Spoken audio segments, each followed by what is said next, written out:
Расширенный текущий ремонт котлоагрегатов по плану 93% выполнения, по факту 75% выполнения. На начало отопительного сезона будут готовы к несению нагрузки 8 котельных агрегатов.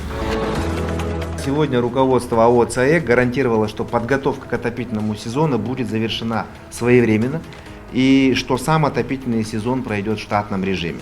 Еще раз повторю, никто ни за что не позволит заморозить город. Для этого есть все необходимые силы и ресурсы. У АО «ЦАЭК» есть соответствующее ТЭО, но оно до сих пор остается только на бумаге. Оптимальные варианты решения и финансирования не проработаны. С акиматом ничто не обсуждалось. Такая позиция привела к сложившейся ситуации, некачественной подготовки к отопительному сезону, нечеткого видения дальнейшего развития станции, ни того, ни другого. Зато есть громкие заявления о необходимости повышения тарифа. Наша позиция: повышение тарифа как таковое не панацея.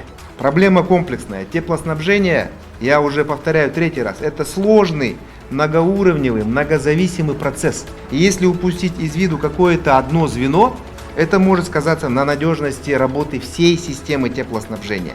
И тариф, каким бы он ни был, не решающий фактор. Так же, как и принадлежность ТЭЦ. Передача ТЭЦ в коммунальную собственность не решит проблем. Поэтому я инициирую создание соответствующей комиссии и проведение технического аудита. Мы совместно изучим результаты, доведем их до общественности и совместно разработаем пошаговый план дальнейших действий.